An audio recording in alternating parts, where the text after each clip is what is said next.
A Tale of Two Cities by Charles Dickens. Book the First, Recalled to Life. Chapter 2. The Mail. It was the Dover road that lay, on a Friday night late in November, before the first of the persons with whom this history has business. The Dover road lay, as to him, beyond the Dover mail, as it lumbered up Shooter's Hill.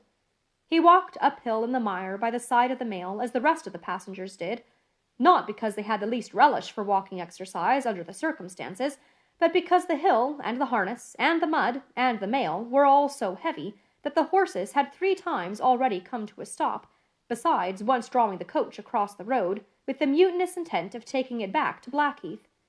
Reins and whip and coachman and guard, however, in combination, had read that article of war which forbade a purpose otherwise strongly in favor of the argument that some brute animals are endued with reason, and the team had capitulated and returned to their duty.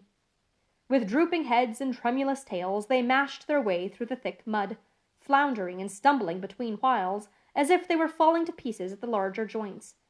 As often as the driver rested them and brought them to a stand with the weary "Whoa-ho, so-ho, then," the near leader violently shook his head and everything upon it, like an unusually emphatic horse, denying that the coach could be got up the hill. Whenever the leader made this rattle, the passenger started, as a nervous passenger might, and was disturbed in mind. There was a steamy mist in all the hollows, and it had roamed in its forlornness up the hill like an evil spirit, seeking rest and finding none.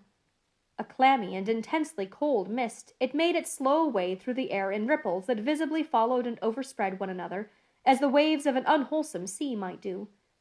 It was dense enough to shut out everything from the light of the coach lamps, but these its own workings, and a few yards of road, and the reek of the laboring horses steamed into it, as if they had made it all. 2 other passengers, besides the one, were plodding up the hill by the side of the mail. All 3 were wrapped to the cheekbones and over the ears, and wore jack-boots. Not one of the 3 could have said, from anything he saw, what either of the other 2 was like, and each was hidden under almost as many wrappers from the eyes of the mind as from the eyes of the body of his 2 companions. In those days, travelers were very shy of being confidential on a short notice, for anybody on the road might be a robber or in league with robbers. As to the latter, when every posting-house and alehouse could produce somebody in the captain's pay, ranging from the landlord to the lowest stable nondescript, it was the likeliest thing upon the cards. So the guard of the Dover mail thought to himself that Friday night in November 1775, lumbering up Shooter's Hill, as he stood on his own particular perch behind the mail, beating his feet and keeping an eye and a hand on the arm-chest before him, where a loaded blunderbuss lay at the top of 6 or 8 loaded horse-pistols, deposited on a substratum of cutlass. The Dover mail was in its usual genial position that the guard suspected the passengers suspected one another and the guard, they all suspected everybody else, and the coachman was sure of nothing but the horses, as to which cattle he could with a clear conscience have taken his oath on the 2 testaments that they were not fit for the journey. "Whoa-ho," said the coachman. "So then, one more pull and you're at the top, and be damned to you, for I've had trouble enough to get you to it. Joe?" "Hilloa," the guard replied. "What o'clock do you make it, Joe?" 10 minutes good past 11. "My blood!" ejaculated the vexed coachman, "and not a top of Shooters yet. Tst! Yah! Get on with you!"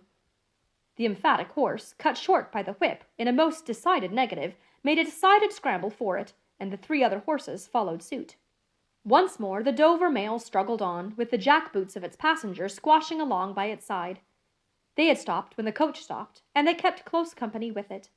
If any one of the 3 had had the hardihood to propose to another to walk on a little ahead into the mist and darkness, he would have put himself in a fair way of getting shot instantly as a highwayman. The last burst carried the mail to the summit of the hill. The horses stopped to breathe again, and the guard got down to skid the wheel for the descent, and open the coach door to let the passengers in.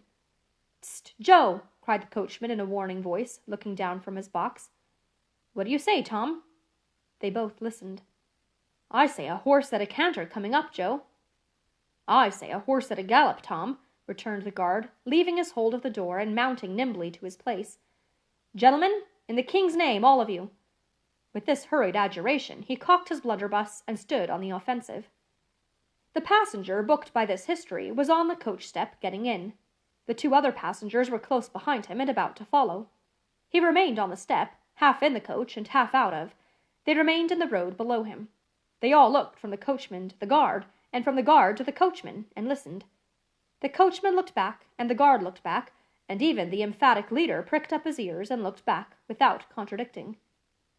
The stillness consequent on the cessation of the rumbling and laboring of the coach, added to the stillness of the night, made it very quiet indeed.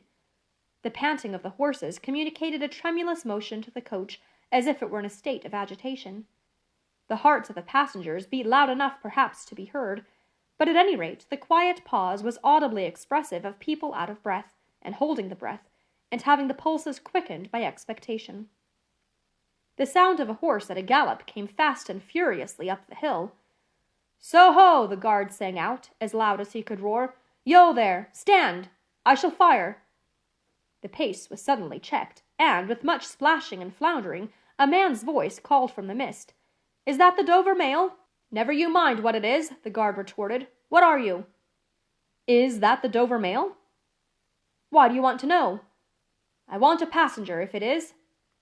"What passenger?" "Mr. Jarvis Lorry." Our booked passenger showed in a moment that it was his name.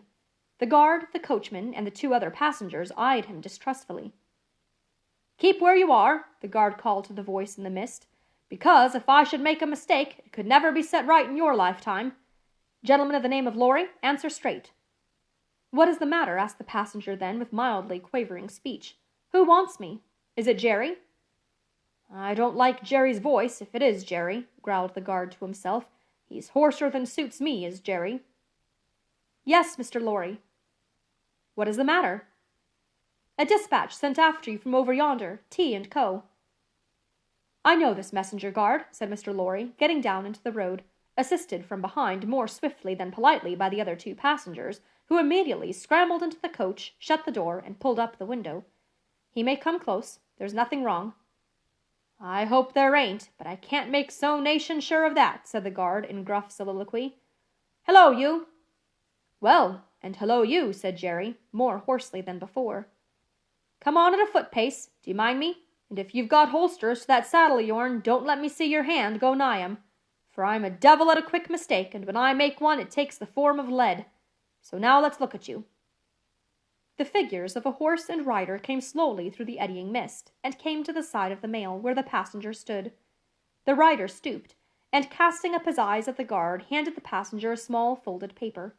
The rider's horse was blown, and both horse and rider were covered with mud, from the hoofs of the horse to the hat of the man. "Guard," said the passenger, in a tone of quiet business confidence.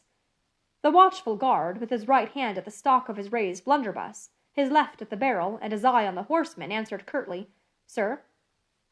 "There is nothing to apprehend. I belong to Tellson's Bank. You must know Tellson's Bank in London.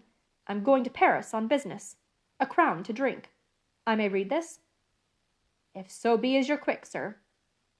He opened it in the light of the coach lamp on that side, and read, first to himself, and then aloud. "Wait at Dover for Mamselle. It's not long, you see, guard. Jerry, say that my answer was, recalled to life."